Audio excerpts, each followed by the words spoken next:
didn't have any mechanical tools for 10 years working with wood. It was all wedge, chisel, axe and saw, because I couldn't afford a chainsaw, which I'm really glad I didn't, because the chainsaw really makes all woods into the same in terms of resistance. There's only very little distinction between the resistance of one wood and any other when you're using a saw. When you're using a chisel, and like birch will just receive the chisel to cut, oak will hit you back. You know, it really resists you. So you've got to fight with oak, but you have no fight with birch or lime or cherry. So they all have different qualities. When you're an object maker, like myself, you actually have a material you're going to transform, and there are facts about it. And I saw a big show when I was a student of David Smith, who's a steel sculptor, and my feeling for the work, or what I learned from that, this man speaks steel. This is his language. It was like clay in his hands. And I thought, well, that's what I wanted. Whatever the material was I found myself working with, I want to be able to really, always speak it. And I found my way to wood, and it suits my nature, the inherent nature of wood. It suits or matches my inherent nature. There is a good match there. So there are facts about wood. And then I thought at first I was working with wood, and then I realized I was working with tree, and then I realized that tree is elements. So there is light, and there is moisture, and there's the gases, there's air, and there's the mineral world, and all those are woven in the life of the tree. The life forces of the tree weave the elements. So that's really where my mind is. I'm researching the elements. My way of working is to work with local materials, which is the point of traveling to me. It's no good me coming saying I want the wood same as I get at home, because I want just what's of here. And if I work with what's of here, then I am drawn into what's here in the elemental forces. It's only when you touch the material of a place, the substance of a place, do you really connect, and it begins to speak to you. Not just the wood, but the air, the way the stars feel, everything about the place is I wake it up for myself by touching the local material. I draw with the saw, because then I have that spontaneity in the piece. If I draw it all out and measure it all out, then I transfer the measurements onto you've only got it's too tight. Now I've been trying to teach the students too is this idea of loose and tight.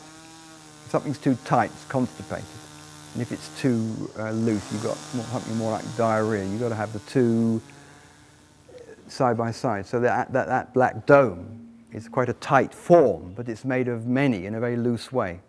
And the same with these crack and warp columns. They are many, and then they all warp and bend in their own way, because the cuts are slightly different in thickness, so the water's coming out differently.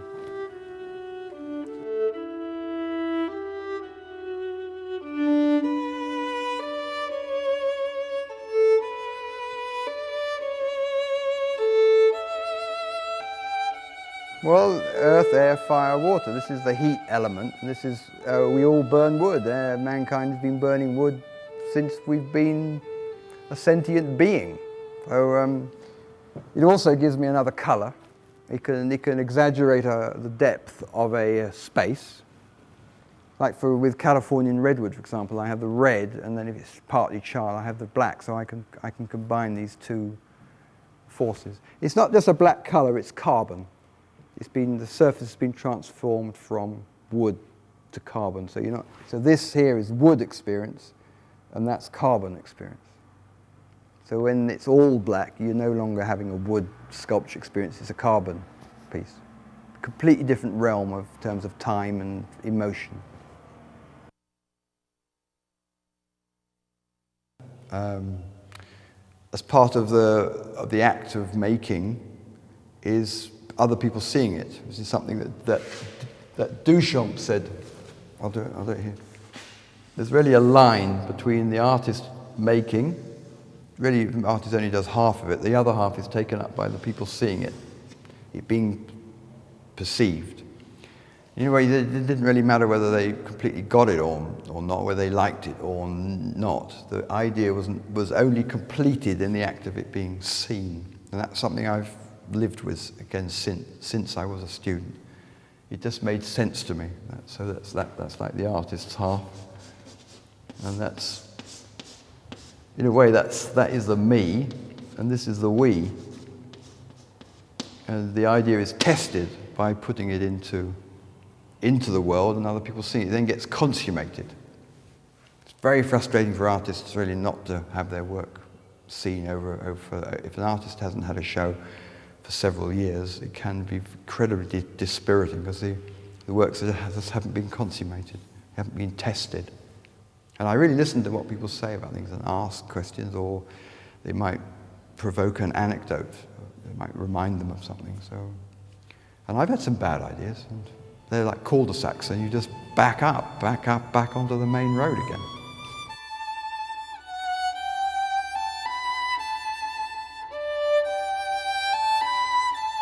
Another important aspect, which is quite obvious when you are made aware of it, is the difference between working outside, making an object outside, and making an object inside. And if you make an object which is this big in your studio or in a studio, and you're inside, and you take it outside, it mysteriously diminishes in size. And all the students had experienced that. And I also have observed that if you make your object outside and you take it in, it actually is bigger when you take it inside. Why I think this is that when you work inside, you're in a neutralized space. We've pacified the activity of the elements of rain, light, wind. That's why we make buildings for ourselves, to neutralize or pacify these otherwise very active elements. And of course one's eye level is consistent inside because we're working off a flat floor, and the space stops with the walls, and there is a ceiling, and there's very controlled light. But as soon as you come outside, the elements are really active. You've got wind, and you've got rain, and you've got changing light. And the ground is usually uneven, so one's eye level is changing. So I prefer to work outside because I feel that by working out there, these elemental forces actually become part of the piece.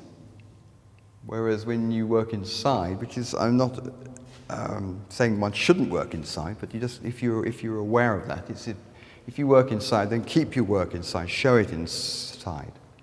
When I go to a sculpture show, a group show outside, I can usually tell the ones which were made in a studio and the ones which have been made outdoors.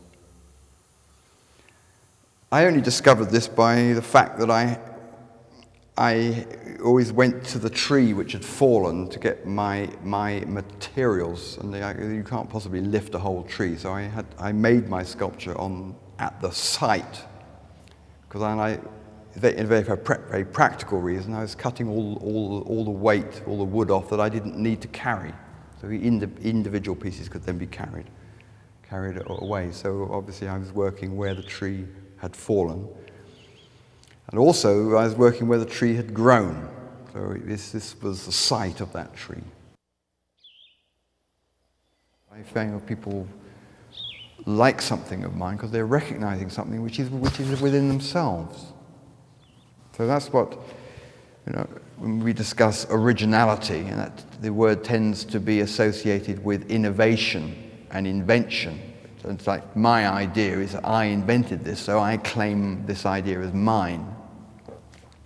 But for me, originality means origin, and being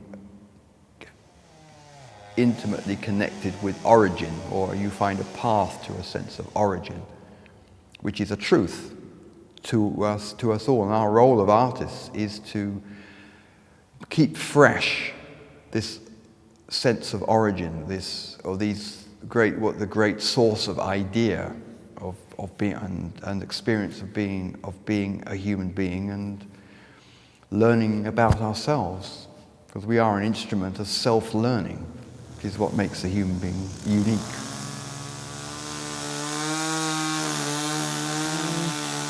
Well, a great piece of art isn't going to work for everybody as a great piece of art, because you're in the realm of culture and freedom, and there are some things I think are fantastic, other people don't get it, or they think and have good argument for how they're really quite dreadful.